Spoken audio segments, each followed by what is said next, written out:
और हमारा अच्छा काम चल रहा है, लेकिन जो O&M है, जो मेंटेनेंस और ऑपरेशंस का जो खर्चा होता है, उसमें आज भी प्लानिंग नहीं है, दिक्कत होगी आगे से।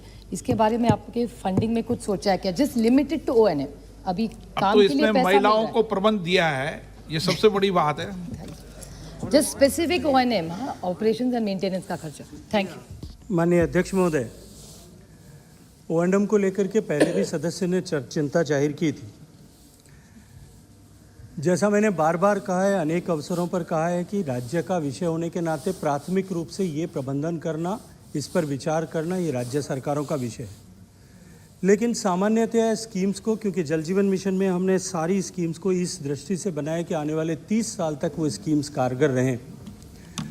छोटी मोटी मेंटेनेंस के कारण से गांव की स्कीम्स जो हैं वो बंद न पड़ी रहें, क्योंकि अनुभव यह आया, सामान्य रूप से क्षेत्र में काम करते हुए मैं अपने व्यक्तिगत अनुभव के आधार पर भी कह सकता हूँ कि बहुत छोटे विषय के कारण से, कहीं मोटर जली है, कहीं पंप जला है, कहीं लीकेज हो गया है, कहीं शॉर्ट सर्किट हो गया है, किसी छोटे छोटे विषय के कारण से स्कीम्स बंद पड़ी रहती। हैंडपम्प जो होते थे पुराने ज़माने में, एक वाशर के कारण से 6-6 महीने हैंडपम्प मेंटेनेंस का इंतजार करते थे। इसीलिए माननीय प्रधानमंत्री जी के मार्गदर्शन में हमने ये तय किया कि हमको गाँव को इसमें स्वायत्तता देनी चाहिए, गांव के लोग इसमें ओनरशिप लें। और ओनरशिप लेने के लिए प्रबंध किया गया कि गांव में जो है जो विद इन विलेज जो इंफ्रास्ट्रक्चर बनेगा उसमें जो खर्च होगा उसका 10% सामान्य गांव में और 5% जो है वो SC ST और स्पेशल विलेजेस में 5% पैसा गांव के लोग योगदान करें, ताकि उनका एक सेंस ऑफ ओनरशिप बने। गांव में एक पानी समिति बने जिसमें, जैसा आपने अभी कहा और मैं अभिनंदन करूंगा, आपने हमें अप्रिशिएट किया कि उसमें 50% महिलाओं की भागीदारी रहे, ताकि वो पीने के पानी का प्रभाव सीधा उन पर सबसे ज़्यादा पड़ता है, इसलिए वो इसको सुनिश्चित करें। जो पैसा एकत्रित होगा वो पैसा प्लस उसके बराबर दूसरा पैसा 10% पैसा वो मिला करके भारत सरकार वो 10% पैसे को अपने पास नहीं रखेगी, वो सारा का सारा पैसा जो है वो गाँव में उस पानी समिति के अकाउंट में जमा होगा। लगभग जो पैसा जमा होगा उस पैसे से गांव में पानी समिति सामान्य मेंटेनेंस के काम को अपने आप कर पाएगी, ताकि उनकी सरकार पर निर्भरता नहीं रहेगी।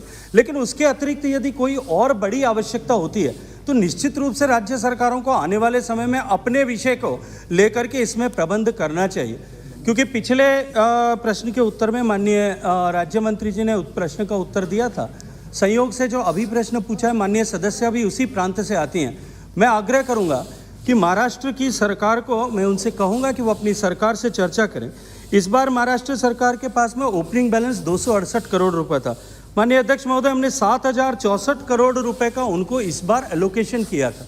कुल मिलाकर के 7000 करोड़ रुपए, 64 करोड़ और राज्य का अनुदान, यदि मैं राज्य का अंशदान अगर मैं मिलाऊं तो लगभग 14,500 करोड़ रुपए का उनके पास में इस बार एश्योर्ड फंड है। जो है महाराष्ट्र सरकार ने अपने बजट डॉक्यूमेंट्स में और बाद में ये एश्योर किया था कि हमने 5000 करोड़ रुपए का एलोकेशन भी किया है, लेकिन महाराष्ट्र का आज तक का रिपोर्टेड एक्सपेंडिचर पिछले बजट का कुल मिलाकर के जो है वो 483 करोड़ रुपए है।